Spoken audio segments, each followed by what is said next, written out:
Baiklah, selamat siang teman-teman sekalian. Pada kesempatan kali ini, kami dari kelompok 12 akan membahas mengenai politik luar negeri Indonesia yang diambil pada masa pemerintahan Presiden Susilo Bambang Yudhoyono atau SBY. Kami kelompok 12 terdiri dari Aufa Zaina Wandira, Fauzia Andriani, dan saya Yusuf Agustin. Kebijakan yang diambil ialah analisis peran Indonesia dalam penyelesaian konflik Rohingya pada masa pemerintahan Susilo Bambang Yudhoyono atau SBY. Yang pertama itu ya foreign policy atau pengertian foreign policy. Kebijakan luar negeri atau foreign policy merupakan kebijakan atau keputusan yang dibuat oleh pembuat kebijakan dengan mengandalkan pilihan rasional untuk mencapai kepentingan negaranya. Kebijakan luar negeri itu sendiri dianggap penting daripada kebijakan-kebijakan atau keputusan-keputusan yang dibuat lainnya.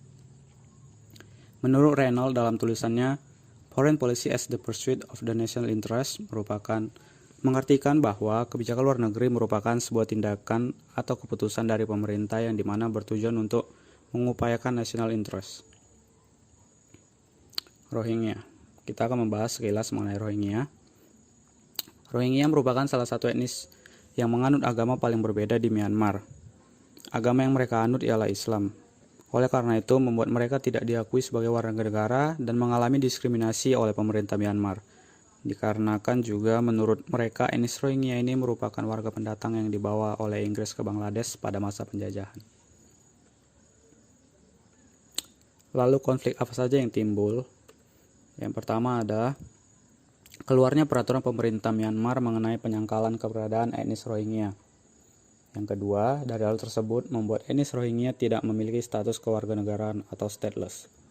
Dan yang ketiga, adanya konflik antara etnis Rohingya dan etnis Rakhine bermula ketika foto hasil forensik yang berisi mengenai pembunuhan terhadap perempuan etnis Rakhine yang dilakukan oleh 23 pemuda etnis Rohingya. Dan yang keempat, etnis Rohingya mencari suaka ke negara-negara yang mau menerima mereka. Lalu, apa yang menjadi latar belakang kebijakan ini diambil? Ada beberapa yang menjadi latar belakangnya yaitu yang pertama adalah latar belakang yang berdasarkan pada sejarah di mana Myanmar sepenuhnya mendukung kemerdekaan Indonesia yang pada saat itu sangat membutuhkan pengakuan dunia internasional pasca kemerdekaan. Yang kedua, adanya hubungan baik yang telah terjalin lama antara Indonesia dan Myanmar. Yang ketiga, di mana masyarakat Indonesia mendesak pemerintah untuk menyelesaikan konflik tersebut. Masyarakat yang bermayoritas Muslim secara psikologis tidak ingin saudaranya mengalami tindakan kekerasan atas konflik tersebut. Jadi adanya hal tersebut menyebabkan timbulnya simpati untuk memberikan bantuan. Yang keempat, Indonesia sebagai negara yang memberi bantuan ke Myanmar itu merupakan upaya untuk menciptakan image yang baik di dunia internasional, khususnya di Asia Tenggara sendiri.